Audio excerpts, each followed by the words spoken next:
to Wednesday here on the Pagan Perspective. I'm your host, Eric. This week we've got actually quite a few things to talk about.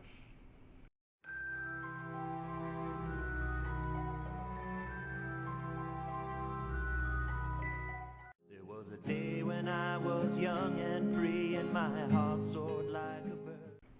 So, I'm going to look at my notes here really quick, and I'm going to do these out of order as to the way everybody else has been doing this week.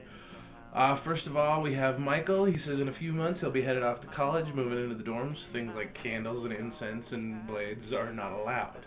Well, to cover your question really quick, first off, you don't need any of that stuff. I know you asked that part. No, you don't actually need it. Annie and Kara have already covered those topics pretty well with the electric candles and different stones and other representations. One of the things that I like to do is use some of the alternative symbols for the elements. Water is relatively easy. Obviously, you just get a cup, put water in it, you've got water. Fire is something a little bit different, something that causes you to have passion, something that causes you to want to change.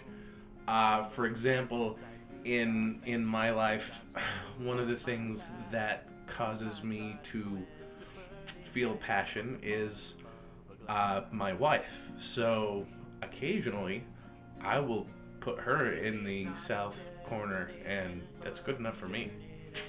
Obviously that's not going to work if you're not married, or that's not one of the things that you're overly passionate about, which I'd be a little confused why you were passionate about my wife, but that's beside the point. For air, I like to use a flute, because is one of the ways that I feel is representative of air really, really well. Earth, I like to use stones. If you want to just use the different types of stones and crystals and whatnot with the different colors, and it's awesome. But no, you don't actually need any of those things. We've discussed that several times before in several different videos, but yes, entirely possible to go without. As for the blade, you could do something as simple as a pocket knife, or something as simple as understanding that the edge of your hand is your knife blade. Easy enough. Anyway, thanks for the subject there, the topic. Next I'm going to go to Gourmet Shand, or Gourmet Shandy. Sorry if I messed that up terribly. But she's got cats at home, and she wants to know whether or not she can let them in and out of her circle. I've never heard any issue whatsoever about dogs, cats, kids, kangaroos. Any animal or non-conscious, higher thinking being coming in and out of your circle, I've never had anybody tell me that that's ever been a problem for them. I don't have pets that come in and out of circle. We have 2 cats, but we usually do our ritual outside, and if we're doing ritual inside, generally they're just not interested, so I've never really had any experience with that. But no, I don't think that would be a problem to include them. However, I would say that if you're using candles in ritual and have cats, make sure you put the candles somewhere the cats can't get to while they're lit.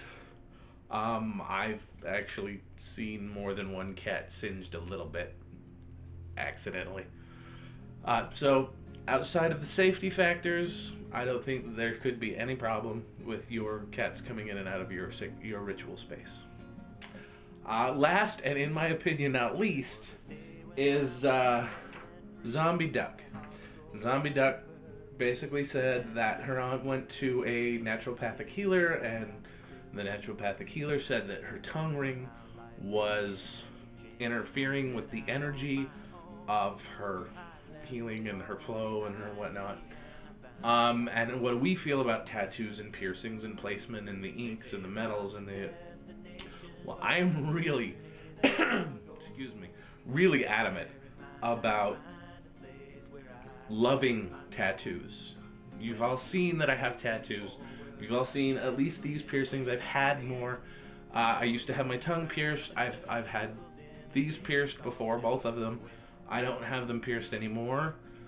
But the reason I took out my piercings is because they were in my way, not because I felt like they were restricting any flow or anything of that sort. I have my tattoos in specific places, some of which because they made sense there, and some of which because they had meaning for me. Like, for example, the one here, and Kara made mention of the armbands not going all the way around, and I know you guys probably don't want to be looking at my armpit, but I don't have any space, and my tattoo artist didn't ask me if I wanted a break in it. I've never had any problem moving energy through that arm, and I don't feel that I ever will.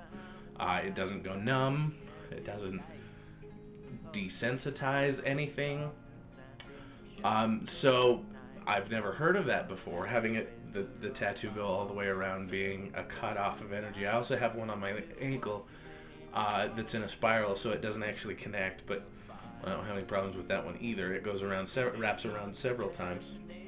One of the things that I have to say is, lots of people say that you're desecrating your body and with piercings and tattoos and things of that nature, that you're marking it up permanently and it'll never be the same, and it interferes with energy and all of those things. That can be a personal belief for them. It doesn't have to be a personal belief for you. I love tattoos. I'm an advocate of tattoos and piercings, so long as you take the time to understand that they are permanent, and a mistake with a tattoo is much, much harder to cover up than a mistake with, say, a piercing. You pull a piercing out, you have a scar. You decide, months after getting a tattoo that you don't like it, and you're either stuck with it or you get something bigger and darker to cover it. It's really the only way to go.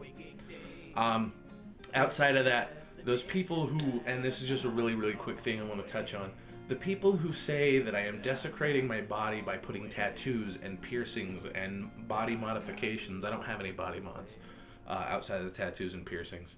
And but those people who say that I am desecrating my body, your body is a temple. I agree. My body is a temple, and I will decorate it as I see fit. Anyway, I hope you guys enjoyed this video. I hope you were able to laugh at a couple of places. I enjoyed making it. Thanks for watching, everybody, and of course, until next time, Odin be with you. And magic filled each waking day, and laughter filled each word. Then somehow life began to change, and I set out on my own. I left it all behind me, and I found I was alone. They say it's not the destination, but the journey that's our goal.